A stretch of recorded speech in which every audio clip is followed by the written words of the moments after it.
ਸਾਡੇ ਬਹੁਤ ਨੇੜਲੇ ਰਿਸ਼ਤੇਦਾਰ ਸਾਡੇ ਤੇ ਦਬਾਅ ਪਾ ਰਹੇ ਸੀਗੇ ਕਿ ਤੁਸੀਂ ਸੰਸਕਾਰ ਕਰਦੇ ਕਿਉਂ ਤੁਸੀਂ ਮਤਲਬ ਮਿੱਟੀ ਰੋਲਦੇ ਹੋ।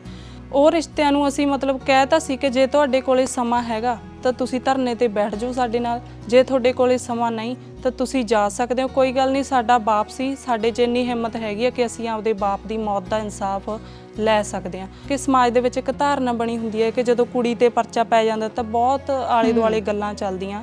ਇੱਕ ਜਦੋਂ ਕਿਸੇ ਵੀ ਇਨਸਾਨ ਦੀ ਜ਼ਿੰਦਗੀ ਦੇ ਵਿੱਚ ਜਦੋਂ ਮਾੜਾ ਸਮਾਂ ਆਉਂਦਾ ਤਾਂ ਮਾੜੇ ਸਮੇਂ ਦੇ ਵਿੱਚ ਆਪਣਿਆਂ ਦੇ ਵਿੱਚ ਛੁਪੇ ਗੈਰ ਤੇ ਗੈਰਾਂ ਦੇ ਵਿੱਚ ਛੁਪੇ ਆਪਣਿਆਂ ਦਾ ਪਤਾ ਜ਼ਰੂਰ ਲੱਗਦਾ। ਜਿਹੜੇ ਰਿਸ਼ਤਿਆਂ ਦਾ ਵਜ਼ਨ ਨਹੀਂ ਜਾਣਦੇ ਹੈਗੇ ਉਹੀ ਇਸ ਤਰ੍ਹਾਂ ਦੇ ਫੈਸਲੇ ਲੈਂਦੇ ਆ ਕਿ ਅਸੀਂ ਆਪਦੇ ਭੈਣ ਭਰਾਵਾਂ ਦੇ ਨਾਲ ਖੜਨਾ ਜਾਂ ਜਿਹੜੇ ਬੰਦੇ ਤੋਂ ਸਾਨੂੰ ਕੁਝ ਪੈਸਿਆਂ ਦੀ ਉਮੀਦ ਆ ਉਹਨਾਂ ਨਾਲ ਖੜਨਾ।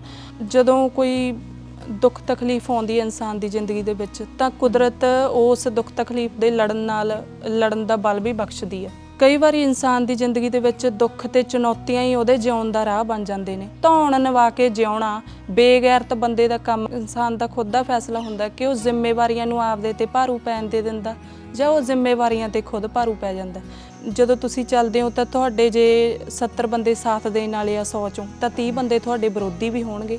ਬਸ ਅਸੀਂ ਇਹ ਆ ਕਿ ਪੋਜ਼ਿਟਿਵਨੈਸ ਨੂੰ ਲੈ ਕੇ ਅੱਗੇ ਵਧਣਾ ਹੁੰਦਾ ਤੇ ਉਹ ਮੈਂ ਮਤਲਬ ਆਪਣੀਆਂ ਜ਼ਿੰਮੇਵਾਰੀਆਂ ਨੂੰ ਪੋਜ਼ਿਟਿਵਨੈਸ ਨਾਲ ਨਿਭਾ ਰਹੀ ਹਾਂ।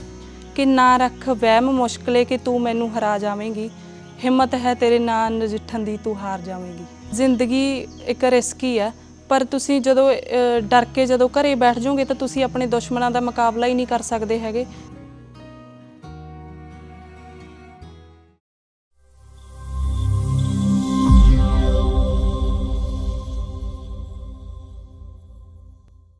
ਸਤਿ ਸ਼੍ਰੀ ਅਕਾਲ, ਤੁਸੀਂ ਵੇਖ ਰਹੇ ਹੋ ਬੀ ਸੋਸ਼ਲ ਤੇ ਮੈਂ ਤੁਹਾਡੇ ਨਾਲ ਰਣਦੀਪ ਬੰਦੇਰ। ਰਾਣਾ ਰਣਬੀਰ ਹੋਰਾਂ ਦੀ ਫਿਲਮ ਅਸੀਸ ਦੇ ਵਿੱਚ ਇੱਕ ਗੀਤ ਹੈ, ਹੱਕ ਹਾਕਮ ਦਿੰਦੇ ਨਾ ਹੱਥ ਕਿਰਤੀ ਅੱਡਦੇ ਨਹੀਂ, ਅਸੀਂ ਕਿਰਤੀ ਹੁੰਦੇ ਹਾਂ ਹੱਕ ਆਪਣਾ ਛੱਡਦੇ ਨਹੀਂ। ਇਸ ਗੀਤ ਨੂੰ ਬਿਲਕੁਲ ਸੱਚ ਕਰ ਦਿਖਾਇਆ ਏ ਜ਼ਿਲ੍ਹਾ ਬਠਿੰਡਾ ਦੇ ਪਿੰਡ ਲਹਿਰਾਂ ਧੂਰਕੋਟ ਦੀ ਧੀ ਅਮਨਦੀਪ ਕੌਰ ਨੇ। 18 ਵਰ੍ਹਿਆਂ ਦੀ ਅਮਨਦੀਪ ਪਟਿਆਲਾ ਦੇ ਇੱਕ ਕਾਲਜ ਦੇ ਵਿੱਚ ਜਿਸ ਵੇਲੇ ਪੜ੍ਹਾਈ ਕਰ ਰਹੀ ਸੀ। ਇਹ 2018 ਦੀ ਗੱਲ ਹੈ। ਉਸ ਵੇਲੇ ਅਚਾਨਕ ਉਹਨੂੰ ਖਬਰ ਮਿਲਦੀ ਹੈ ਕਿ ਕਿਸੇ ਜ਼ਮੀਨੀ ਵਿਵਾਦ ਦੇ ਚੱਲਦੇ ਉਹਦੇ ਪਿਤਾ ਜੀ ਖੁਦਕੁਸ਼ੀ ਕਰ ਜਾਂਦੇ ਨੇ। ਉਹ ਧੀ ਆਪਣੀ ਪੜ੍ਹਾਈ ਅਧਵਾਟੇ ਛੱਡ ਕੇ ਆਪਣੇ ਪਿੰਡ ਵਾਪਸ ਮੁੜ ਆਉਂਦੀ ਹੈ। ਆਪਣੇ 2 ਛੋਟੇ ਭਰਾਵਾਂ ਅਤੇ ਆਪਣੀ ਮਾਂ ਨੂੰ ਨਾਲ ਲੈ ਕੇ ਪਰਿਵਾਰ ਦੀ ਜ਼ਿੰਮੇਵਾਰੀ ਸੰਭਾਲਦੀ ਹੈ ਅਤੇ ਨਾਲ ਹੀ ਇੱਕ ਫੈਸਲਾ ਲੈਂਦੀ ਹੈ ਕਿ ਉਹ ਆਪਣੇ ਪਿਤਾ ਜੀ ਦੀ ਮੌਤ ਨੂੰ ਅਜਾਈ ਨਹੀਂ ਜਾਣ ਦੇਵੇਗੀ, ਉਹਨਾਂ ਦੇ ਲਈ ਸੰਘਰਸ਼ ਕਰੇਗੀ, ਉਹਨਾਂ ਨੂੰ ਇਨਸਾਫ ਦਿਵਾਏਗੀ। ਉਹ ਇਹ ਸੰਘਰਸ਼ ਵਿੱਢਦੀ ਹੈ। ਜੇਠ ਦੇ ਮਹੀਨੇ ਦੇ ਵਿੱਚ ਜਦੋਂ ਅੰਤਾਂ ਦੀ ਗਰਮੀ ਹੁੰਦੀ ਹੈ, ਇਸ ਮਹੀਨੇ ਦੇ ਵਿੱਚ ਉਹਨਾਂ ਦੀ ਲਾਸ਼ ਨੂੰ 20-22 ਦਿਨ ਤੱਕ ਉਹ ਥਾਣੇ ਦੇ ਅੱਗੇ ਰੱਖ ਕੇ ਧਰਨਾ ਕਰਦੇ ਨੇ, ਧਰਨਾ ਲਾਉਂਦੇ ਨੇ। ਅਤੇ ਉਸ ਤੋਂ ਬਾਅਦ ਜਦੋਂ ਇਨਸਾਫ ਮਿਲਦਾ ਹੈ ਤਾਂ ਜ਼ਿੰਦਗੀ ਇੱਕ ਹੋਰ ਸੰਘਰਸ਼ ਉਹਨਾਂ ਲਈ ਵਿੱਢ ਕੇ ਤਿਆਰ ਬੈਠੀ ਹੁੰਦੀ ਹੈ।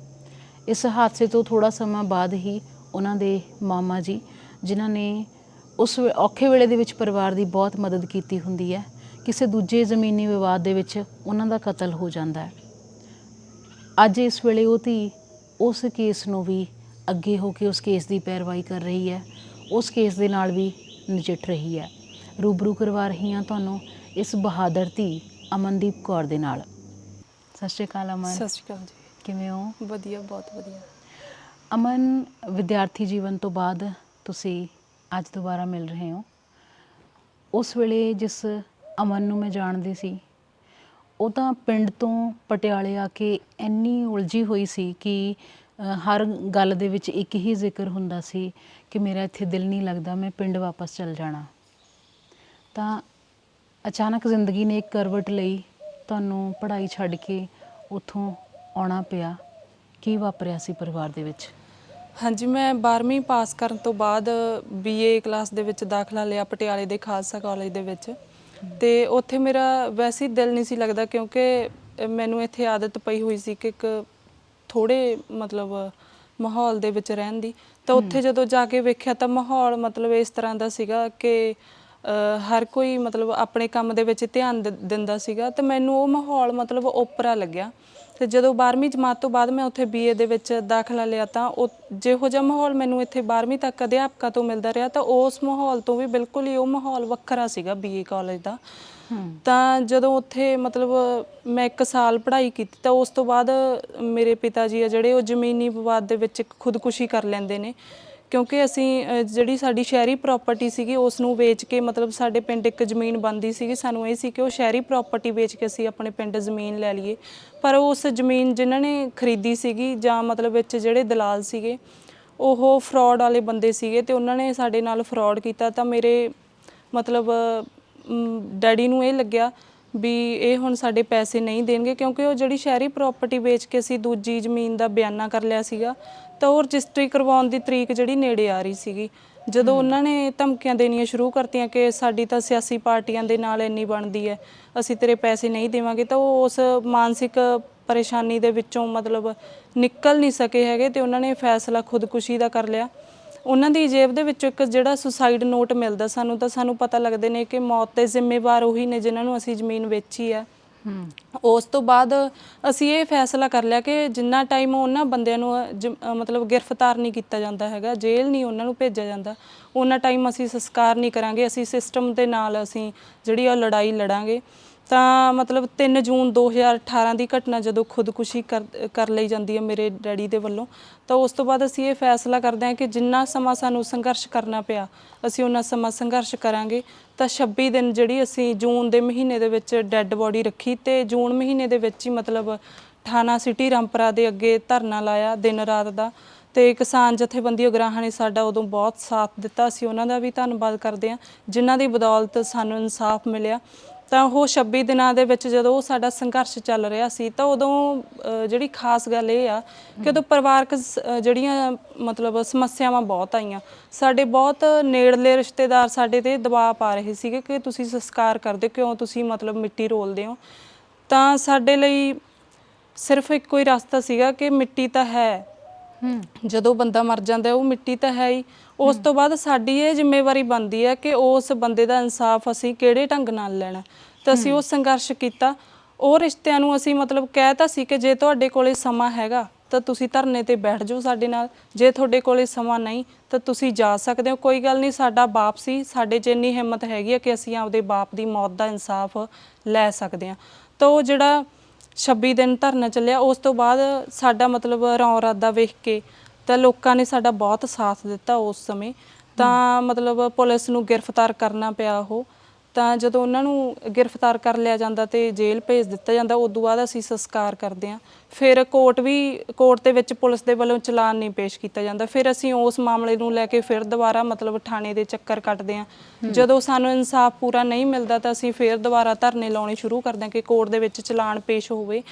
ਤਾਂ ਉਹਦੇ ਵਿੱਚ ਜਿਵੇਂ ਆਪਾਂ ਸੋਚਦੇ ਹਾਂ ਕਿ ਸਮਾਜ ਦੇ ਵਿੱਚ ਇੱਕ ਧਾਰਨਾ ਬਣੀ ਹੁੰਦੀ ਹੈ ਕਿ ਜਦੋਂ ਕੁੜੀ ਤੇ ਪਰਚਾ ਪੈ ਜਾਂਦਾ ਤਾਂ ਬਹੁਤ ਆਲੇ ਦੁਆਲੇ ਗੱਲਾਂ ਚੱਲਦੀਆਂ। ਤਾਂ ਜਿਹੜੇ ਮਤਲਬ ਬੰਦੇ ਗ੍ਰਿਫਤਾਰ ਕੀਤੇ ਸੀਗੇ ਉਹ ਉਸ ਤੋਂ ਬਾਅਦ ਬੇਲ ਲੈ ਕੇ ਜਦੋਂ ਬਾਹਰ ਆ ਗਏ, ਉਹਨਾਂ ਨੇ ਸੋਚਿਆ ਕਿ ਐਂ ਤਾਂ ਪਰਿਵਾਰ ਮੰਨਦਾ ਨਹੀਂ ਹੈਗਾ ਵੀ ਉਹਨਾਂ ਨੇ ਮਤਲਬ ਮੇਰੇ ਤੇ ਮੇਰੇ ਦੋਨੇ ਭਰਾਵਾਂ ਤੇ ਮੇਰੇ ਮੰਮੀ ਤੇ ਮੇਰੇ ਮਾਮਾ ਜੀ ਤੇ ਪਰਚਾ ਕਰਵਾਤਾ ਕਿ ਇਹ ਸਾਡੀ ਜ਼ਮੀਨ ਵਾਹ ਗਈ। ਕਿਉਂਕਿ ਉਸ ਤੋਂ ਬਾਅਦ ਜਦੋਂ ਗ੍ਰਿਫਤਾਰ ਕਰ ਲਏ ਜਾਂਦੇ ਆ ਉਸ ਤੋਂ ਬਾਅਦ ਉਹ ਜ਼ਮੀਨ ਅਸੀਂ ਵਾਹੁਣ ਚਲੇ ਜਾਂਦੇ ਹਾਂ ਕਿ ਜਿੰਨਾ ਟਾਈਮ ਭਾਵੇਂ ਰਜਿਸਟਰੀ ਤੇਰੇ ਨਾਂ ਹੋ ਗਈ ਪਰ ਜਿੰਨਾ ਟਾਈਮ ਤੂੰ ਸਾਡੀ ਇਸ ਜ਼ਮੀਨ ਦੇ ਪੈਸੇ ਨਹੀਂ ਦਿੰਦਾ ਹੈਗਾ ਉਹਨਾਂ ਟਾਈਮ ਨਾ ਤੂੰ ਇਸ ਜ਼ਮੀਨ ਨੂੰ ਅੱਗੇ ਵੇਚ ਸਕੇਗਾ ਤੇ ਨਾ ਹੀ ਮਤਲਬ ਤੈਨੂੰ ਇਸ ਜ਼ਮੀਨ ਦੇ ਵਿੱਚ ਅਸੀਂ ਵੜਨ ਦਈਏ। ਪਰ ਉਦੋਂ ਜਦੋਂ ਵਾਹਣ ਗਏ ਉਦੋਂ ਮੈਂ ਖੁਦ ਨਾਲ ਨਹੀਂ ਸੀ ਗਈ, ਮੇਰੇ ਮੰਮੀ ਗਏ ਸੀਗੇ, ਮੇਰੇ ਮਾਮਾ ਜੀ ਗਏ ਸੀ, ਹੋਰ ਪਿੰਡ ਦੇ ਲੋਕ ਗਏ ਸੀਗੇ ਤੇ ਅਗਰਾਹਾਂ ਜਥੇਬੰਦੀ ਗਈ ਸੀ। ਜਦੋਂ ਉਹ ਵਾਹਣ ਬਾਹ ਆਏ ਉਦੋਂ ਬਾਅਦ ਰਾਤ ਨੂੰ ਉਹ 10 ਵਜੇ ਆ ਕੇ ਮੁੰਡੇ ਲਿਆ ਕੇ ਫਿਰ ਵਾਹਣ ਬਾਹ ਦਿੱਤਾ ਜਾਂਦਾ ਤੇ ਉਹਨਾਂ ਨੇ ਫਿਰ ਪਰਚਾ ਕਰਵਾਤਾ ਕਿ ਪਰਿਵਾਰ ਤੇ ਜਦੋਂ ਪਰਚਾ ਦਰਜ ਹੋ ਗਿਆ ਖਾਸ ਕਰਕੇ ਇੱਕ ਕੁੜੀ ਦੇ ਉੱਤੇ ਦਬਾਅ ਪੈ ਜਾਊਗਾ। ਮਤਲਬ ਜਿਵੇਂ ਸਮਾਜ 'ਚ ਧਾਰਨਾ ਬਣੀ ਹੁੰਦੀ ਹੈ ਕਿ ਕੁੜੀਆਂ ਤੇ ਜਦੋਂ ਪਰਚਾ ਪੈ ਜਾਂਦਾ ਜਾਂ ਮਤਲਬ ਚਾਰ ਦੀਵਾਰੀ ਦੇ ਵਿੱਚ ਜ਼ਿੰਦਗੀ ਖਰਾਬ ਹੋ ਜਾਂਦੀ ਹੈ ਨਾ, ਵੀ ਫਿਊਚਰ ਖਰਾਬ ਹੁੰਦਾ ਜਦੋਂ ਦਿਸਿਆ ਪਰਿਵਾਰ ਨੂੰ ਤਾਂ ਇਹ ਰਾਜ਼ੀਨਾਮਾ ਕਰ ਲੈਣਗੇ। ਫਿਰ ਉਦੋਂ ਮੈਂ ਇਹ ਫੈਸਲਾ ਲਿਆ ਕਿ ਇੱਕ ਪਾਸੇ ਪੜ੍ਹਾਈ ਹੈ, ਇੱਕ ਪਾਸੇ ਮਤਲਬ ਫਿਊਚਰ ਹੈ ਤੇ ਦੂਜੇ ਪਾਸੇ ਮੇਰੇ ਬਾਪ ਦੀ ਮੌਤ ਦਾ ਇਨਸਾਫ ਵੀ ਮੇਰੇ ਸਾਹਮਣੇ ਖੜਾ ਹੈ। ਤਾਂ ਫਿਰ ਮੇਰੀ ਜ਼ਿੰਮੇਵਾਰੀ ਬਣਦੀ ਸੀ ਇੱਕ ਧੀ ਹੋਣ ਦੇ ਨਾਂ ਤੇ ਮੇਰੇ ਇਹ ਫੈਸਲਾ ਮੈਨੂੰ ਲੈਣਾ ਪਿਆ ਕਿਉਂਕਿ ਬਾਪ ਦੀ ਮੌਤ ਦਾ ਇਨਸਾਫ ਲੈਣਾ ਮੇਰਾ ਪਹਿਲਾ ਫਰਜ਼ ਸੀਗਾ ਮੇਰੀ ਜ਼ਿੰਦਗੀ ਦੇ ਨਾਲੋਂ। ਫਿਰ ਮੈਂ ਉਹ ਪੜ੍ਹਾਈ ਆਪਣੀ ਮਤਲਬ ਪਟਿਆਲੇ ਤੋਂ ਛੱਡ ਕੇ ਇੱਥੇ ਆ ਗਈ ਸੀਗੀ ਤੇ ਉਹ ਮਤਲਬ ਲੰਬਾ ਸਮਾਂ ਅਸੀਂ ਲੜਾਈ ਲੜੀ। ਅਸੀਂ ਫਿਰ ਉਹਦੇ ਨਾਲ ਕੋਈ ਰਾਜ਼ੀਨਾਮੇ ਦੀ ਗੱਲ ਨਹੀਂ ਚਲਾਈ ਹੈਗੀ, ਮਤਲਬ ਉਹਨਾਂ ਦੇ ਦਬਾਅ ਹੇਠ ਨਹੀਂ ਆਏ ਹੈਗੇ। ਅਸੀਂ ਕਿਹਾ ਕਿ ਕੋਈ ਗੱਲ ਨਹੀਂ, ਲੋਕ ਹੋਰ ਬਹੁਤ ਸਾਰੇ ਲੋਕ ਜਿੱਥੇ ਸਾਥ ਦੇਣ ਵਾਲੇ ਆ ਉੱਥੇ ਤੁਹਾਡੇ ਵਿਰੋਧੀ ਵੀ ਹੁੰਦੇ ਨੇ। ਜੇ ਕੋਈ ਗੱਲ ਨਹੀਂ, ਜੇ ਲੋਕ ਇਹ ਕਹਿੰਦੇ ਕਿ ਕੁੜੀ ਤੇ ਪਰਚਾ ਹੋ ਗਿਆ, ਇਹਦੇ ਰਿਸ਼ਤੇ 'ਚ ਦਿੱਕਤ ਆਊਗੀ, ਇਹਦੀ ਪੜ੍ਹਾਈ 'ਚ ਦਿੱਕਤ ਆਊਗੀ, ਕੋਈ ਗੱਲ ਨਹੀਂ, ਮਤਲਬ ਜਿੰਨਾ ਟਾਈਮ ਸਾਨੂੰ ਪੂਰਾ ਇਨਸਾਫ ਨਹੀਂ ਮਿਲਦਾ ਹੈਗਾ ਉਨਾ ਟਾਈਮ ਅਸੀਂ ਲੜਾਈ ਜਾਰੀ ਰੱਖਾਂਗੇ। ਸੋ ਇਹ ਸਾਰਾ ਜਿਹੜਾ ਮਾਹੌਲ ਦੇ ਵਿੱਚੋਂ ਲੰਘ ਕੇ ਫਿਰ ਹੁਣ ਮੈਂ ਦੁਬਾਰਾ ਆਪਦੀ ਪੜ੍ਹਾਈ ਜਿਹੜੀ ਸ਼ੁਰੂ ਕੀਤੀ ਸੀ। ਅੱਛਾ ਅਮਨ, ਆਮ ਤੌਰ 'ਤੇ ਸਾਡੇ ਪੇਂਡੂ ਸਮਾਜ ਦੇ ਵਿੱਚ ਇੱਕ ਚੀਜ਼ ਦੇਖਣ ਨੂੰ ਆਉਂਦੀ ਹੈ ਨਾ, ਕਿ ਹਾਲਾਂਕਿ ਸ਼ਹਿਰਾਂ ਦੇ ਵਿੱਚ ਵੀ ਇਹ ਗੱਲ ਹੋਊਗੀ, ਪਰ ਸਾਡੇ ਸਮਾਜ ਦੇ ਪਿੰਡਾਂ ਦੀ ਮੈਂ ਗੱਲ ਇਸ ਲਈ ਕਰ ਰਹੀ ਹਾਂ ਕਿ ਸਾਡੇ ਵਿੱਚ ਨਾ ਜਿਵੇਂ ਇੱਕ ਸ਼ਰੀਕੇਬਾਜ਼ੀ ਬਹੁਤ ਹੁੰਦੀ ਹੈ, ਅਤੇ ਖਾਸ ਕਰਕੇ ਸਾਡੇ ਕਈ ਆਪਣੇ ਹੀ ਐਵੇਂ ਦੇ ਹੁੰਦੇ ਨੇ ਰਿਸ਼ਤੇਦਾਰ ਸਾਡੇ ਅਜਿਹੇ ਹੁੰਦੇ ਆ ਹੈ ਨਾ, ਜਿਹੜੇ ਕਹਿੰਦੇ ਜ਼ਰੂਰ ਹੈ ਵੀ ਅਸੀਂ ਤੁਹਾਡੇ ਨਾਲ ਆ, ਪਰ ਉਹ ਤੁਹਾਡੇ ਨਾਲ ਹੁੰਦੇ ਨਹੀਂ, ਤੁਹਾਡੀਆਂ ਲੱਤਾਂ ਖਿੱਚਦੇ ਨੇ। ਤਾਂ ਉਸ ਵੇਲੇ ਜਦੋਂ ਤੁਹਾਨੂੰ ਸਭ ਤੋਂ ਜ਼ਿਆਦਾ ਜ਼ਰੂਰਤ ਸੀ, ਕਿਹਨਾਂ ਲੋਕਾਂ ਨੇ ਤੁਹਾਡਾ ਸਾਥ ਦਿੱਤਾ? ਸਾਰੇ ਰਿਸ਼ਤੇਦਾਰਾਂ ਨੇ? ਹਾਂਜੀ, ਬਹੁਤ। ਇੱਕ ਜਦੋਂ ਕਿਸੇ ਵੀ ਇਨਸਾਨ ਦੀ ਜ਼ਿੰਦਗੀ ਦੇ ਵਿੱਚ ਜਦੋਂ ਮਾੜਾ ਸਮਾਂ ਆਉਂਦਾ ਤਾਂ ਮਾੜੇ ਸਮੇਂ ਦੇ ਵਿੱਚ ਆਪਣਿਆਂ ਦੇ ਵਿੱਚ ਛੁਪੇ ਗੈਰ ਤੇ ਗੈਰਾਂ ਦੇ ਵਿੱਚ ਛੁਪੇ ਆਪਣਿਆਂ ਦਾ ਪਤਾ ਜ਼ਰੂਰ ਲੱਗਦਾ। ਇਸ ਤਰ੍ਹਾਂ ਦਾ ਹੀ ਇਸ ਮਤਲਬ ਜਿਹੜਾ ਇਹ ਸਾਰਾ ਹੋਇਆ, ਇਹਦੇ ਵਿੱਚੋਂ ਹੀ ਸਾਡੇ ਜਿਹੜੇ ਬਹੁਤ ਨੇੜਲੇ ਰਿਸ਼ਤੇਦਾਰ ਸੀਗੇ ਉਹਨਾਂ ਨੇ ਸਾਥ ਸਾਡਾ ਦੇਣ ਦੀ ਬਜਾਏ ਉਹਨਾਂ ਵਿਰੋਧੀਆਂ ਦਾ ਸਾਥ ਦਿੱਤਾ ਜਿਨ੍ਹਾਂ ਨੇ ਮਤਲਬ ਜਿਹੜੇ ਮੇਰੇ ਮਤਲਬ ਡੈਡੀ ਦੀ ਮੌਤ ਦੇ ਜ਼ਿੰਮੇਵਾਰ ਸੀਗੇ। ਤੇ ਕਿਉਂ? ਮਤਲਬ ਉਹਨਾਂ ਨੂੰ ਪੈਸੇ ਦਾ ਲਾਲਚ ਸੀਗਾ। ਜਿਹੜੇ ਰਿਸ਼ਤੇ ਮਤਲਬ ਪੈਸੇ ਵੱਲ ਜਾਂਦੇ ਨੇ ਜਾਂ ਜਿਹੜੇ ਰਿਸ਼ਤਿਆਂ ਦਾ ਵਜ਼ਨ ਨਹੀਂ ਜਾਣਦੇ ਹੈਗੇ, ਉਹੀ ਇਸ ਤਰ੍ਹਾਂ ਦੇ ਫੈਸਲੇ ਲੈਂਦੇ ਆ ਕਿ ਅਸੀਂ ਆਪਦੇ ਭੈਣ ਭਰਾਵਾਂ ਦੇ ਨਾਲ ਖੜਨਾ, ਜਾਂ ਜਿਹੜੇ ਬੰਦੇ ਤੋਂ ਸਾਨੂੰ ਕੁਝ ਪੈਸਿਆਂ ਦੀ ਉਮੀਦ ਆ ਉਹਨਾਂ ਨਾਲ ਖੜਨਾ। ਉਹਨਾਂ ਨੇ ਮਤਲਬ ਆਪਣੀ ਮਾਨਸਿਕਤਾ ਦੇ ਮੁਤਾਬਕ ਫੈਸਲਾ ਲਿਆ। ਅਸੀਂ ਫੈਸਲਾ ਲਿਆ ਕਿ ਅਸੀਂ ਜਿਹੜੀ ਲੜਾਈ ਆ ਉਹ ਜਾਰੀ ਰੱਖਾਂਗੇ। ਬਹੁਤ ਲੋਕ ਇਹੋ ਜਿਹੇ ਸੀ ਜਿਨ੍ਹਾਂ ਨਾਲ ਸਾਡਾ ਖੂਨੀ ਰਿਸ਼ਤਾ ਵੀ ਨਹੀਂ ਸੀ, ਉਹਨਾਂ ਨੇ ਸਾਡਾ ਬਹੁਤ ਸਾਥ ਦਿੱਤਾ। ਤੇ ਜਿਹੜੇ ਰਿਸ਼ਤੇ ਸਾਡੇ ਬਿਲਕੁਲ ਆਪਣੇ ਸੀਗੇ ਉਹਨਾਂ ਨੇ ਸਾਥ ਵੀ ਸ਼ਰੇਆਮ ਛੱਡਿਆ, ਮਤਲਬ ਲੋਕਾਂ ਦੀ ਪਰਵਾਹ ਨਹੀਂ ਕੀਤੀ ਹੈਗੀ ਕਿ ਲੋਕ ਸਾਨੂੰ ਕੀ ਕਹਿਣਗੇ। ਉਹਨਾਂ ਨੇ ਆਪਣਾ ਮਕਸਦ ਪੂਰਾ ਕੀਤਾ। ਤੇ ਜਿਹੜੇ ਲੋਕਾਂ ਦਾ ਸਾਡੇ ਨਾਲ ਕੋਈ ਵਾਹ ਵਾਸਤਾ ਹੀ ਨਹੀਂ ਸੀ ਪਹਿਲਾਂ, ਉਹਨਾਂ ਲੋਕਾਂ ਨੇ ਸਾਡੀ ਮਤਲਬ ਪੂਰੀ ਤਨਦੇਹੀ ਦੇ ਨਾਲ ਮਦਦ ਕੀਤੀ। ਅੱਛਾ ਅਮਨ, ਇਹ ਸਾਰਾ ਕੁਝ ਜਦੋਂ ਹੁੰਦਾ ਹੈ ਤਾਂ ਉਸ ਵੇਲੇ ਤੁਸੀਂ ਕਿਹਾ ਕਿ ਤੁਹਾਡੇ ਮਾਮਾ ਜੀ ਨੇ ਤੁਹਾਡੀ ਬਹੁਤ ਮਦਦ ਕੀਤੀ, ਪਰ ਕੁਝ ਸਮਾਂ ਬਾਅਦ ਇੱਕ ਦੂਜੇ ਜ਼ਮੀਨੀ ਵਿਵਾਦ ਦੇ ਵਿੱਚ ਉਹਨਾਂ ਦਾ ਕਤਲ ਹੋ ਜਾਂਦਾ ਹੈ। ਇਹ ਕਿਵੇਂ ਹੋਇਆ? ਹਾਂਜੀ, ਉਹਨਾਂ ਨੇ ਮਤਲਬ ਜ਼ਮੀਨ ਇੱਥੇ ਭੂੰਦੜ ਪਿੰਡ ਵਿੱਚ ਬੈ ਲਈ ਸੀਗੀ, ਤੇ ਜਿਹੜੇ ਪਰਿਵਾਰ ਤੋਂ ਬੈ ਜ਼ਮੀਨ ਲਈ ਸੀਗੀ ਉਹ ਪਰਿਵਾਰ ਤਾਂ ਵਧੀਆ ਸਟੈਂਡ ਕਰਦਾ, ਪਰ ਜਿਹੜੇ ਉਹਨਾਂ ਦੇ ਸਕੇ ਸਕੇਲੇ ਆ ਉਹ ਜ਼ਮੀਨ ਨੱਪਣ ਦੀ ਨੀਅਤ ਦੇ ਨਾਲ ਲੜਾਈ ਝਗੜਾ ਕਰਦੇ ਰਹੇ। ਜਦੋਂ ਫਸਲ ਬੀਜਣੀ ਹੁੰਦੀ ਸੀ, ਵੱਢਣੀ ਹੁੰਦੀ ਸੀਗੀ, ਉਦੋਂ ਤੰਗ ਪਰੇਸ਼ਾਨ ਕਰਦੇ ਰਹੇ। ਤਾਂ ਮਤਲਬ ਉਹਨਾਂ ਨੇ ਜਦੋਂ ਇਹ ਵੇਖਿਆ ਕਿ ਜਦੋਂ ਖੇਤ ਦੇ ਵਿੱਚ ਮੇਰੇ ਮਾਮਾ ਜੀ ਗਏ ਹੋਏ ਸੀਗੇ ਤਾਂ ਵੇਖਿਆ ਕਿ ਇਹਦੇ ਨਾਲ ਕੋਈ ਜ਼ਿਆਦਾ ਬੰਦੇ ਨਹੀਂ ਹੈਗੇ, ਉਹਨਾਂ ਨੇ ਬਾਹਰੋਂ ਬੰਦੇ ਬੁਲਾ ਕੇ ਉਹਨਾਂ ਦਾ ਜ਼ਮੀਨ ਦੇ ਵਿੱਚ ਹੀ ਕਤਲ ਕਰ ਦਿੱਤਾ। ਪਰ ਅਸੀਂ ਉਦੋਂ ਵੀ ਹਿੰਮਤ ਨਹੀਂ ਹਾਰੀ ਹੈਗੀ। ਉਦੋਂ ਵੀ ਅਸੀਂ ਇਹ ਫੈਸਲਾ ਲਿਆ ਕਿ ਉਹਨਾਂ ਟਾਈਮ ਅਸੀਂ ਉਸ ਡੈੱਡ ਬੋਡੀ ਨੂੰ ਰੱਖਾਂਗੇ, ਮੇਰੇ ਮਾਮਾ ਜੀ ਦੀ ਨੂੰ, ਜਿੰਨਾ ਟਾਈਮ ਉਹ ਕਤਲ ਕਰਨ ਵਾਲੇ ਬੰਦਿਆਂ ਨੂੰ ਅਰੈਸਟ ਨਹੀਂ ਕੀਤਾ ਜਾਂਦਾ। ਉਦੋਂ ਵੀ ਅਸੀਂ ਮੇਰੇ ਮਾਮਾ ਜੀ ਦੀ ਵੀ 9 ਦਿਨ ਡੈੱਡ ਬੋਡੀ ਰੱਖੀ ਹੈ, ਔਰ ਜਦੋਂ ਅਰੈਸਟ ਕੀਤੇ ਅਸੀਂ ਉਦੋਂ ਹੀ ਸੰਸਕਾਰ ਕੀਤਾ। ਅੱਛਾ, ਤੁਸੀਂ ਦੱਸ ਰਹੇ ਸੀ ਕਿ ਜਦੋਂ ਖੇਤ ਦੇ ਵਿੱਚ ਉਹਨਾਂ ਦਾ ਕਤਲ ਹੁੰਦਾ ਤਾਂ ਨਾਲ ਜਿਹੜੇ ਮਜ਼ਦੂਰ ਸੀ, ਜਿਹੜੇ ਦਿਹਾੜੀਦਾਰ ਬੰਦੇ ਸੀ, ਉਹਨਾਂ ਦੇ ਉੱਤੇ ਵੀ ਹਮਲਾ ਹੁੰਦਾ ਅਤੇ ਤੁਸੀਂ ਉਸ ਕੇਸ ਨੂੰ ਵੀ ਅੱਗੇ ਹੋ ਕੇ ਨਜਿੱਠ ਰਹੇ ਹੋ। ਆਮ ਤੌਰ 'ਤੇ ਕੁੜੀਆਂ ਨੂੰ ਕੋਰਟ ਕਚਹਿਰੀਆਂ ਤੋਂ ਡਰ ਲੱਗਦਾ ਹੁੰਦਾ, ਤੁਹਾਡੇ 'ਚ ਇੰਨੀ ਹਿੰਮਤ ਕਿੱਥੋਂ ਆਈ? ਬਿਲਕੁਲ, ਦੇਖੋ ਜਦੋਂ ਕੋਈ ਦੁੱਖ ਤਕਲੀਫ ਆਉਂਦੀ ਹੈ ਇਨਸਾਨ ਦੀ ਜ਼ਿੰਦਗੀ ਦੇ ਵਿੱਚ ਤਾਂ ਕੁਦਰਤ ਉਸ ਦੁੱਖ ਤਕਲੀਫ ਦੇ ਲੜਨ ਦਾ ਬਲ ਵੀ ਬਖਸ਼ਦੀ ਹੈ। ਕਈ ਵਾਰੀ ਇਨਸਾਨ ਦੀ ਜ਼ਿੰਦਗੀ ਦੇ ਵਿੱਚ ਦੁੱਖ ਤੇ ਚੁਣੌਤੀਆਂ ਹੀ ਉਹਦੇ ਜਿਉਣ ਦਾ ਰਾਹ ਬਣ ਜਾਂਦੇ ਨੇ। ਤਾਂ ਜਦੋਂ ਇਹ ਸਾਰੀਆਂ ਮੁਸੀਬਤਾਂ ਆਈਆਂ ਤਾਂ ਉਦੋਂ ਫਿਰ ਉਹਨਾਂ ਮੁਸੀਬਤਾਂ ਨੂੰ ਨਜਿੱਠਣ ਲਈ ਹਰ ਮਤਲਬ ਰਾਹ ਨੂੰ ਚੁਣਿਆ ਗਿਆ ਕਿ ਚਾਹੇ ਕੋਰਟ ਕਚਹਿਰੀਆਂ ਰਾਹੀਂ ਇਨਸਾਫ ਲੈਣਾ ਪਵੇ, ਭਾਵੇਂ ਸਾਨੂੰ ਵੈਸੇ ਮਤਲਬ ਉਹਨਾਂ 'ਤੇ ਕੋਈ ਦਬਾਅ ਵਾਲੀ ਸਥਿਤੀ ਬਣਾ ਕੇ ਇਨਸਾਫ ਲੈਣਾ ਪਵੇ। ਕਹਿਣ ਦਾ ਮਤਲਬ ਧੌਣ ਨਿਵਾ ਕੇ ਜਿਉਣਾ ਬੇਗੈਰਤ ਬੰਦੇ ਦਾ ਕੰਮ ਆ, ਔਰ ਉਹਨਾਂ ਨੇ ਵੀ ਬੁਜ਼ਦਿਲਾਂ ਵਾਲਾ ਕੰਮ ਕੀਤਾ। ਥੋੜ੍ਹੇ ਬੰਦਿਆਂ ਦੀ ਗਿਣਤੀ ਨੂੰ ਵੇਖ ਕੇ ਹਮਲਾ ਕੀਤਾ। ਜੇ ਉਹ ਇੰਨਾ ਹੀ ਮਤਲਬ ਆਪਦੇ ਆਪ ਨੂੰ ਤਾਕਤਵਰ ਸਮਝਦੇ ਸੀਗੇ ਤਾਂ ਫਿਰ ਮਤਲਬ ਸਾਹਮਣੇ ਵਾਲੀ ਧਿਰ ਨੂੰ ਦੱਸਣਾ ਜ਼ਰੂਰ ਬਣਦਾ ਸੀਗਾ ਕਿ ਅਸੀਂ ਇਸ ਕੰਮ ਕਰਾਂਗੇ। ਅੱਛਾ, ਥੋੜ੍ਹੇ ਦਿਨ ਪਹਿਲਾਂ ਜਦੋਂ ਆਪਣੀ ਗੱਲ ਹੋ ਰਹੀ ਸੀ ਤੁਸੀਂ ਕਿਹਾ ਕਿ ਤੁਸੀਂ SDM ਆਫਿਸ ਜਾਣਾ, ਤੁਹਾਡੀ ਤਾਰੀਖ ਹੈ। ਹਾਂਜੀ, ਤੁਹਾਡੇ ਇਮਤਿਹਾਨ ਵੀ ਚੱਲ ਰਹੇ ਨੇ, MA ਪੰਜਾਬੀ ਤੁਸੀਂ ਇਸ ਵੇਲੇ ਕਰ ਰਹੇ ਹੋ। ਇਹ ਪਰਿਵਾਰਿਕ ਜ਼ਿੰਮੇਵਾਰੀਆਂ ਵੀ ਨੇ, ਤੁਹਾਡੇ ਦੋਨੋਂ ਭਰਾ ਛੋਟੇ ਨੇ, ਇੱਕ ਭਰਾ ਦੀ ਪੜ੍ਹਾਈ ਦੀ ਜ਼ਿੰਮੇਵਾਰੀ ਤੁਸੀਂ ਨੇ ਲਈ ਹੋਈ ਹੈ, ਅੱਗੇ ਉਹਨੂੰ ਪੜ੍ਹਾਈ ਦੇ ਲਈ ਤੁਸੀਂ ਕਿਤੇ ਦੂਜੀ ਥਾਂ ਭੇਜਣਾ ਹੈ, ਤਾਂ ਇਹ ਸਭ ਕੁਝ ਇਕੱਲੀ ਅਮਨ ਕਿਵੇਂ ਕਰ ਰਹੀ ਹੈ? ਹਾਂਜੀ, ਇਹ ਸਾਰਾ ਕੁਝ ਜਦੋਂ ਮਤਲਬ ਜ਼ਿੰਮੇਵਾਰੀਆਂ ਤੁਹਾਡੀਆਂ ਪੈ ਜਾਂਦੀਆਂ ਤਾਂ ਇਹ ਇਨਸਾਨ ਦੀ ਮਤਲਬ ਇਨਸਾਨ ਦਾ ਖੁਦ ਦਾ ਫੈਸਲਾ ਹੁੰਦਾ ਕਿ ਉਹ ਜ਼ਿੰਮੇਵਾਰੀਆਂ ਨੂੰ ਆਪਦੇ ਤੇ ਭਾਰੂ ਪੈਣ ਦੇ ਦਿੰਦਾ ਜਾਂ ਉਹ ਜ਼ਿੰਮੇਵਾਰੀਆਂ ਤੇ ਖੁਦ ਭਾਰੂ ਪੈ ਜਾਂਦਾ। ਫਿਰ ਇਹ ਮੈਂ ਫੈਸਲਾ ਇਹ ਵੀ ਲਿਆ ਹੋਇਆ ਕਿ ਜ਼ਿੰਮੇਵਾਰੀ ਹਰ ਨਿਭਾਉਣੀ ਹੈ, ਹਰ ਜ਼ਿੰਮੇਵਾਰੀ ਨੂੰ ਤਨਦੇਹੀ ਦੇ ਨਾਲ ਨਿਭਾਇਆ ਜਾਊਗਾ, ਭਾਵੇਂ ਉਹ ਛੋਟੇ ਭਰਾਵਾਂ ਦੀ ਪੜ੍ਹਾਈ ਦਾ ਮਾਮਲਾ ਹੋਵੇ, ਭਾਵੇਂ ਉਹ ਇਹਨਾਂ ਕੇਸਾਂ ਨੂੰ ਲੜਨ ਦਾ ਮਾਮਲਾ ਹੋਵੇ। ਮਤਲਬ ਗੈਰਤ ਵਾਲੀ ਜ਼ਿੰਦਗੀ ਜਿਉਣ ਦਾ ਹੈਗਾ ਮੇਰਾ ਮਕਸਦ ਹੈ ਜ਼ਿੰਦਗੀ ਦਾ, ਕਿ ਉਹਨਾਂ ਜਦੋਂ ਤਰੀਕਾਂ ਪੈਂਦੀਆਂ ਨੇ ਤਾਂ ਉੱਥੇ ਜਾਈਦਾ, ਆਪਦੇ ਕੋਲੇ ਸਾਰੇ ਪ੍ਰੂਫ ਨੇ, ਹੱਕ ਸੱਚ ਦੀ ਲੜਾਈ ਲੜਨ ਵਾਸਤੇ ਜਦੋਂ ਅਸੀਂ ਲੋਕਾਂ ਨੂੰ ਵੀ ਸੱਦਾ ਦਿੰਦੇ ਹਾਂ ਕਿ ਜਿਵੇਂ ਜਿਹੋ ਜਿਹਾ ਪ੍ਰਬੰਧ ਸਾਡੀਆਂ ਸਰਕਾਰਾਂ ਨੇ ਇੱਥੇ ਉਸਾਰਿਆ ਹੋਇਆ ਉਸ ਸਿਸਟਮ ਦੇ ਨਾਲ ਜਦੋਂ ਅਸੀਂ ਲੋਕਾਂ ਨੂੰ ਲੜਨ ਦਾ ਸੱਦਾ ਦਿੰਦੇ ਹਾਂ, ਤੇ ਜਦੋਂ ਸਾਡੀ ਪਰਿਵਾਰਕ ਜ਼ਿੰਮੇਵਾਰੀਆਂ ਦੀ ਗੱਲ ਆਉਂਦੀ ਹੈ ਫਿਰ ਉੱਥੇ ਵੀ ਸਾਨੂੰ ਨਿਭਾਉਣੀਆਂ ਚਾਹੀਦੀਆਂ ਨੇ।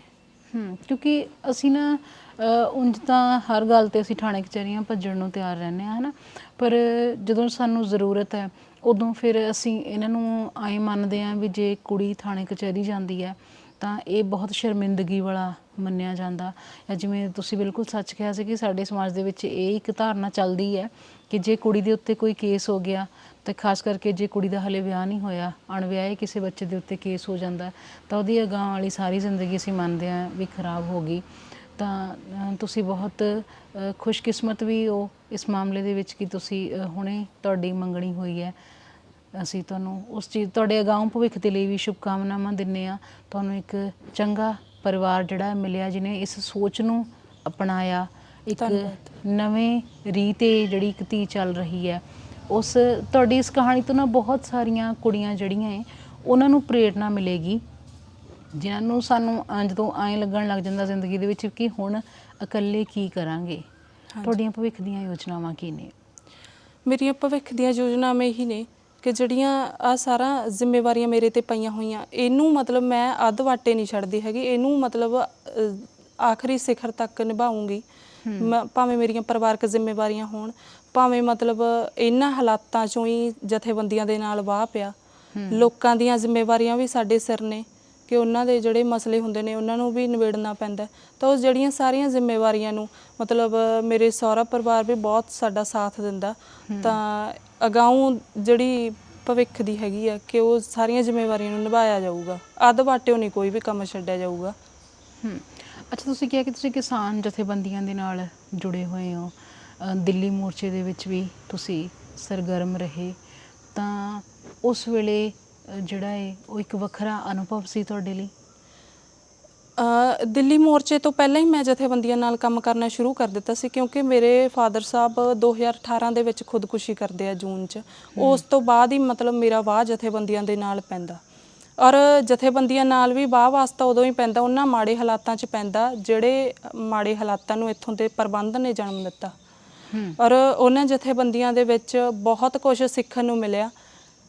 ਭਾਵੇਂ ਮੈਂ ਅੱਜ MA ਕਰ ਰਹੀ ਹਾਂ, ਉਹਨਾਂ ਮਤਲਬ ਕਿਤਾਬਾਂ ਪੜ੍ਹ ਕੇ ਮੈਨੂੰ ਗਿਆਨ ਨਹੀਂ ਆਇਆ ਜਿੰਨਾ ਜਥੇਬੰਦੀਆਂ ਦੇ ਵਿੱਚ ਵਿਚਰ ਕੇ, ਲੋਕਾਂ ਨਾਲ ਵਿਚਰ ਕੇ ਆਇਆ। ਅੱਛਾ, ਇੱਕ ਵਾਰ ਪੜ੍ਹਾਈ ਛੱਡਣ ਤੋਂ ਬਾਅਦ ਇੰਨੇ ਔਖੇ ਹਾਲਾਤਾਂ ਦੇ ਵਿੱਚ ਦੁਬਾਰੇ ਪੜ੍ਹਾਈ ਸ਼ੁਰੂ ਕਰਨਾ, ਇਹ ਆਪਣੇ ਆਪ ਦੇ ਵਿੱਚ ਔਖਾ ਨਹੀਂ ਸੀ? ਔਖਾ ਤਾਂ ਜ਼ਰੂਰ ਸੀ ਜੀ, ਪੜ੍ਹਾਈ ਦੇ ਵਿੱਚ ਮਨ ਨਹੀਂ ਸੀ ਲੱਗਦਾ ਹੈਗਾ। ਜਦੋਂ ਇੱਕ ਪਾਸੇ ਜ਼ਿੰਮੇਵਾਰੀਆਂ ਹੋਣ, ਜਦੋਂ ਪਤਾ ਹੋਵੇ ਕਿ 4 ਦਿਨਾਂ ਨੂੰ ਤਰੀਕ ਹੈ, ਪਤਾ ਨਹੀਂ ਕੀ ਫੈਸਲਾ ਹੋਊਗਾ, ਤਾਂ ਉਸ ਤਰੀਕੇ ਨਾਲ ਪੂਰਾ ਮਤਲਬ ਕੰਸਨਟ੍ਰੇਸ਼ਨ ਹੀ ਨਹੀਂ ਬਣ ਪਾਉਂਦੀ ਹੈਗੀ। ਹੁਣ ਜਿਵੇਂ ਪੇਪਰ ਵੀ ਚੱਲ ਰਹੇ ਨੇ ਅਤੇ ਤਰੀਕ ਵੀ ਆ ਰਹੀ ਹੈ ਨੇੜੇ, ਤਾਂ ਮਤਲਬ ਡਾਵਾਂਡੋਲ ਵਾਲੀ ਸਥਿਤੀ 'ਚ ਦਿਮਾਗ ਪੈ ਜਾਂਦਾ ਵੀ ਕੀ ਹੋਊਗਾ ਤਰੀਕ 'ਤੇ, ਅਤੇ ਉੱਧਰੋਂ ਪੇਪਰਾਂ ਦਾ ਫਿਕਰ ਵੀ ਹੁੰਦਾ।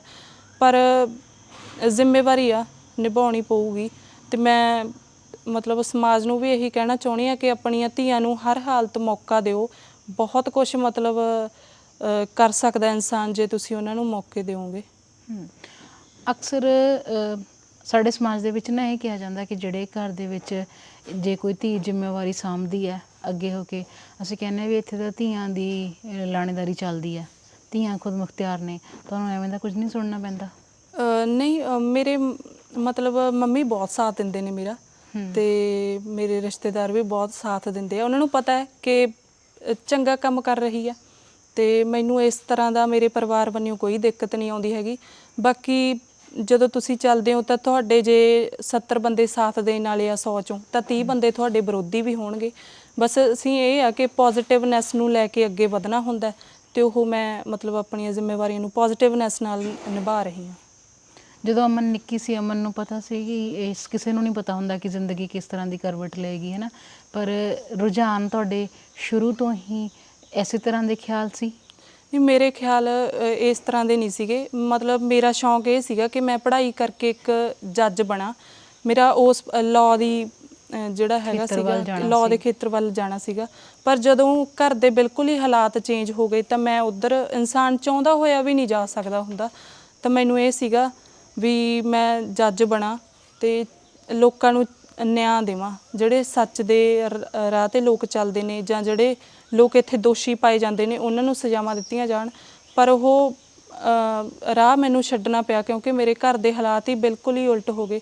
ਉਸ ਤੋਂ ਬਾਅਦ ਚਲੋ ਮੈਂ ਹੁਣ ਆਪਣੀ ਪੜ੍ਹਾਈ ਦੁਬਾਰਾ ਸ਼ੁਰੂ ਕੀਤੀ ਆ। ਇਹ ਬਿਲਕੁਲ ਅਮਨ, ਤੁਸੀਂ ਇਹਨਾਂ ਗੱਲਾਂ ਨੂੰ ਸੱਚ ਕਰ ਦਿਖਾਇਆ ਹੈ। ਤੁਸੀਂ ਉਹਨਾਂ ਸਾਰੀਆਂ ਧੀਆਂ ਲਈ ਮਿਸਾਲ ਹੋ ਜਿਨ੍ਹਾਂ ਨੂੰ ਲੱਗਦਾ ਹੈ, ਜਾਂ ਜਿਨ੍ਹਾਂ ਨੂੰ ਸਮਾਜ ਇਹ ਕਹਿ ਕੇ ਦਬਾ ਦਿੰਦਾ ਹੈ ਕਿ ਇਹ ਕੰਮ ਕੁੜੀਆਂ ਕਰ ਸਕਦੀਆਂ, ਇਹ ਨਹੀਂ ਕਰ ਸਕਦੀਆਂ। ਸਾਡੇ ਅੰਦਰ ਹਿੰਮਤ, ਜਜ਼ਬਾ ਹੋਣਾ ਚਾਹੀਦਾ ਹੈ। ਅਤੇ ਸੱਚਮੁੱਚ ਜਦੋਂ ਕੁਦਰਤ ਸਾਡੇ 'ਤੇ ਕੋਈ ਵੇਲਾ ਜਿਹੜਾ ਕੋਈ ਔਖ ਦਾ ਸਮਾਂ ਲਿਆਉਂਦੀ ਹੈ ਤਾਂ ਉਹ ਸਾਨੂੰ ਉਹਦੇ ਨਾਲ ਨਜਿੱਠਣ ਦਾ ਬਲ ਵੀ ਸਾਨੂੰ ਕੁਦਰਤ ਖੁਦ ਹੀ ਦਿੰਦੀ ਹੈ। ਤੁਸੀਂ ਬਹੁਤ ਇੱਕ ਹਿੰਮਤ ਵਾਲਾ ਕਾਰਜ ਕਰ ਰਹੇ ਹੋ, ਅੱਗੇ ਵਧ ਰਹੇ ਹੋ। ਇੱਕ ਗੱਲ ਤੁਹਾਡੇ ਤੋਂ ਜ਼ਰੂਰ ਪੁੱਛਾਂਗੀ ਕਿ ਜਿਸ ਤਰ੍ਹਾਂ ਖਾਸ ਕਰਕੇ ਬਹੁਤ ਇੱਕ ਸੰਗੀਨ ਕੇਸ ਹੁੰਦਾ ਕਿ ਤੁਸੀਂ ਇੱਕ ਕਤਲ ਕੇਸ ਨੂੰ ਅੱਗੇ ਹੋ ਕੇ ਉਹਦੀ ਪੈਰਵਾਈ ਕਰ ਰਹੇ ਹੋ। ਤੁਸੀਂ ਜਦੋਂ ਇਸ ਘਰ ਦੇ ਵਿੱਚ ਰਹਿਣ ਆਏ, ਤੁਸੀਂ ਕਿਹਾ ਕਿ ਆਲੇ ਦੁਆਲੇ ਹਲੇ ਬਗਲ ਵੀ ਨਹੀਂ ਸੀ ਹੋਇਆ ਘਰ ਦਾ, ਖਾਲੀ ਖੇਤ ਦੇ ਵਿੱਚ ਤੁਸੀਂ ਆ ਕੇ ਬੈਠੇ ਹੋ ਰਹਿਣ ਲਈ, ਡਰ ਨਹੀਂ ਲੱਗਦਾ? ਨਹੀਂ, ਬਿਲਕੁਲ ਡਰ ਨਹੀਂ ਲੱਗਦਾ। ਡਰ ਕੇ ਤਾਂ ਜ਼ਿੰਦਗੀ ਵੀ ਨਹੀਂ ਲੰਘਦੀ ਹੈਗੀ। ਮਤਲਬ ਜ਼ਿੰਦਗੀ ਇੱਕ ਰਿਸਕ ਹੀ ਆ, ਪਰ ਤੁਸੀਂ ਜਦੋਂ ਡਰ ਕੇ ਜਦੋਂ ਘਰੇ ਬੈਠ ਜਾਓਗੇ ਤਾਂ ਤੁਸੀਂ ਆਪਣੇ ਦੁਸ਼ਮਣਾਂ ਦਾ ਮੁਕਾਬਲਾ ਹੀ ਨਹੀਂ ਕਰ ਸਕਦੇ ਹੈਗੇ। ਇਸ ਕਰਕੇ ਜਿੰਨਾ ਟਾਈਮ ਤੁਹਾਡੇ ਸਾਹ ਵਗਦੇ ਨੇ ਉਹਨਾਂ ਹੌਸਲੇ ਨਾਲ ਚੱਲੋ, ਅਤੇ ਜਿਹੜੇ ਤੁਹਾਡੇ ਹਿੱਸੇ ਆਏ ਕੰਮ ਨੇ ਉਹਨਾਂ ਨੂੰ ਪਹਿਲ ਦੇ ਆਧਾਰ 'ਤੇ ਨਿਭਾਓ। ਅਮਨ, ਅਸੀਂ ਇਹੀ ਪਰਮਾਤਮਾ ਅੱਗੇ ਅਰਦਾਸ ਕਰਦੇ ਹਾਂ ਕਿ ਤੁਹਾਨੂੰ ਜ਼ਿੰਦਗੀ ਦੇ ਵਿੱਚ ਪਰਮਾਤਮਾ ਹਰ ਕਦਮ 'ਤੇ ਸਫਲਤਾ ਦੇ ਨਾਲ ਨਿਵਾਜੇ। ਅਖੀਰ 'ਚ ਕੀ ਕਹਿਣਾ ਚਾਹੋਗੇ? ਅਖੀਰ 'ਤੇ ਮੈਂ ਇਹੀ ਕਹਿਣਾ ਚਾਹੁੰਦੀ ਹਾਂ ਕਿ ਜਿਹੜੀਆਂ ਤੁਹਾਡੇ ਸਿਰ ਜ਼ਿੰਮੇਵਾਰੀਆਂ ਨੇ ਉਹਨਾਂ ਨੂੰ ਜ਼ਰੂਰ ਨਿਭਾਉਣਾ ਚਾਹੀਦਾ, ਕਿਉਂਕਿ ਜਦੋਂ ਅਸੀਂ ਜ਼ਿੰਦਗੀ ਦੇ ਵਿੱਚ ਚੱਲਦੇ ਹਾਂ ਨਾ, ਸਾਨੂੰ ਜਿਹੜੀਆਂ ਮੁਸ਼ਕਲਾਂ ਨੇ ਉਹਨਾਂ ਨੂੰ ਨਜਿੱਠਣ ਲਈ ਸਾਨੂੰ ਜਿਹੜਾ ਹਰ ਕਦਮ ਆ ਜਿਹੜਾ ਉਹ ਆਪਣਾ ਅੱਗੇ ਵਧਾਉਣਾ ਚਾਹੀਦਾ। ਅਤੇ ਪਰਿਵਾਰਾਂ ਨੂੰ ਵੀ ਚਾਹੀਦਾ ਕਿ ਉਹ ਬੱਚਿਆਂ ਨੂੰ ਮੌਕੇ ਦੇਣ। ਜਦੋਂ ਉਹ ਮੌਕੇ ਦੇਣਗੇ ਤਾਂ ਜਦੋਂ ਉਹ ਸਾਰਾ ਘਰ ਦਾ ਮਤਲਬ ਸਿਸਟਮ ਆਪਣੇ ਬੱਚਿਆਂ ਨਾਲ ਸਾਂਝਾ ਕਰਨਗੇ ਕਿ ਅਸੀਂ ਇੱਥੋਂ ਪੈਸਾ ਆਉਂਦਾ, ਇੱਥੇ ਜਾਂਦਾ, ਤਾਂ ਉਹ ਬੱਚੇ ਜ਼ਿੰਮੇਵਾਰ ਜ਼ਰੂਰ ਬਣਨਗੇ। ਮੇਰੀ ਜ਼ਿੰਦਗੀ ਦੇ ਵਿੱਚ ਇਹੀ ਹੋਇਆ ਕਿ ਮੈਂ ਆਪਣੇ ਮਾਂ-ਬਾਪ ਤੋਂ ਸਾਰਾ ਪੁੱਛਦੀ ਸੀ ਕਿ ਆਪਣੇ ਘਰ ਦਾ ਸਿਸਟਮ ਕਿਵੇਂ ਚੱਲਦਾ, ਆਪਾਂ ਅੱਗੇ ਕੀ ਕਰਨਾ, ਆਪਣੀ ਆਮਦਨ ਕਿੱਥੋਂ ਆਉਂਦੀ ਹੈ, ਆਪਾਂ ਆਹ ਕੰਮ ਕਿਵੇਂ ਕਰਨਾ। ਤਾਂ ਉਹ ਮੇਰੇ ਮਾਂ-ਬਾਪ ਮੇਰੇ ਨਾਲ ਸ਼ੇਅਰ ਕਰਦੇ ਸੀ ਹਰ ਚੀਜ਼। ਤਾਂ ਮੈਨੂੰ ਇਸ ਚੀਜ਼ ਦੇ ਵਿੱਚ ਤਾਂ ਹੀ ਕਰਕੇ ਸੌਖ ਹੋਈ ਹੈ, ਜੇ ਮੈਨੂੰ ਉਹ ਸਾਰਾ ਕੁਝ ਪਤਾ ਸੀਗਾ ਕਿ ਮੈਂ ਆਪਦੀ ਜ਼ਿੰਦਗੀ ਦੇ ਵਿੱਚ ਆਹ ਸਾਰੇ ਹਾਲਾਤਾਂ ਨੂੰ ਵੇਖਦੇ ਹੋਏ ਕੁਝ ਲਾਈਨਾਂ ਵੀ ਲਿਖੀਆਂ ਨੇ, ਜਿਹੜਾ ਮੈਂ ਤੁਹਾਡੇ ਸਨਮੁਖ ਕਰ ਰਹੀ ਹਾਂ ਕਿ ਨਾ ਰੱਖ ਵਹਿਮ ਮੁਸ਼ਕਲੇ ਕਿ ਤੂੰ ਮੈਨੂੰ ਹਰਾ ਜਾਵੇਂਗੀ, ਹਿੰਮਤ ਹੈ ਤੇਰੇ ਨਾਲ ਨਜਿੱਠਣ ਦੀ, ਤੂੰ ਹਾਰ ਜਾਵੇਂਗੀ। ਜੀ ਅਮਨ, ਤੁਸੀਂ ਸਾਨੂੰ ਸਮਾਂ ਦਿੱਤਾ, ਸਾਡੇ ਨਾਲ ਗੱਲ ਕੀਤੀ, ਅਤੇ ਅਸੀਂ ਇਹੀ ਅਰਦਾਸ ਕਰਦੇ ਹਾਂ ਪਰਮਾਤਮਾ ਅੱਗੇ ਕਿ ਤੁਹਾਨੂੰ ਜ਼ਿੰਦਗੀ ਦੇ ਵਿੱਚ ਹਰ ਰਾਹ ਦੇ ਉੱਤੇ ਸਫਲਤਾ ਮਿਲੇ। ਤੁਸੀਂ ਜੋ ਆਪਣੇ ਭਵਿੱਖ ਲਈ ਸੁਪਨੇ ਦੇਖੇ ਨੇ ਤੁਹਾਡੇ ਉਹ ਸਾਰੇ ਪੂਰੇ ਹੋਣ। ਤੁਹਾਡਾ ਵੀ ਬਹੁਤ ਬਹੁਤ ਸ਼ੁਕਰੀਆ ਕਿ ਤੁਸੀਂ ਲੋਕਾਂ ਸਾਹਮਣੇ ਮੇਰੀ ਸਟੋਰੀ ਪੇਸ਼ ਕੀਤੀ। ਜੀ, ਸੋ ਇਸ ਦੇ ਨਾਲ ਹੀ ਅੱਜ ਦਾ ਪ੍ਰੋਗਰਾਮ ਖਤਮ ਕਰਨ ਦੀ ਦਿਓ ਇਜਾਜ਼ਤ।